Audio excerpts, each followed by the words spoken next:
বাংলাদেশি তারকা বোলার মোস্তাফিজুর রহমানের ইস্যুকে কেন্দ্র করে দেশের ক্রিকেটে তৈরি হয়েছে অনিশ্চয়তা। নিরাপত্তা শঙ্কার কথা জানিয়ে আগামী ফেব্রুয়ারিতে ভারতে হতে যাওয়া টি-20 বিশ্বকাপে না যাওয়ার সিদ্ধান্তে অনড় বাংলাদেশ ক্রিকেট বোর্ড বিসিবি। শ্রীলঙ্কায় ম্যাচগুলো সরিয়ে নেয়ার দাবি জানিয়ে আইসিসিকে আগেই চিঠি দিয়েছে বিসিবি। জবাবে আইসিসি ভেন্যু পরিবর্তনের জটিলতার কথা জানালেও নিরাপত্তা ইস্যুতে সুনির্দিষ্ট তথ্য চেয়ে সহযোগিতার কথা বলে আইসিসি।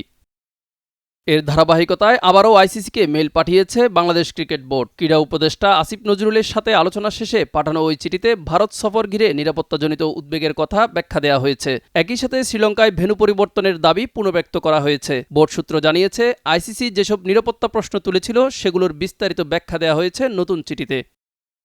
এর আগে গণমাধ্যমে আমিনুল ইসলাম বুলবুল ও ক্রীড়া উপদেষ্টা আসিফ নজরুল স্পষ্ট করে জানান, ভারতে খেলতে না যাওয়ার বিষয়ে বাংলাদেশ অনড় থাকবে। ক্রীড়া উপদেষ্টা বলেন, ক্রিকেটারদের নিরাপত্তা, দেশের নিরাপত্তা ও মর্যাদার প্রশ্নে কোনো আপোষ হবে না।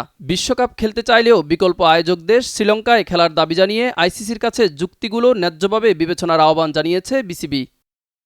আসন্ন টি-20 বিশ্বকাপে গ্রুপ পর্বের 4টি ম্যাচই ভারতে খেলার কথা বাংলাদেশের। তবে সম্প্রতি দুই দেশের কূটনৈতিক সম্পর্কে অবনতির কারণে এখন নতুন সিদ্ধান্তের অপেক্ষায় বিসিবি। মিজান ফারাবী, দিগন্ত স্পোর্টস।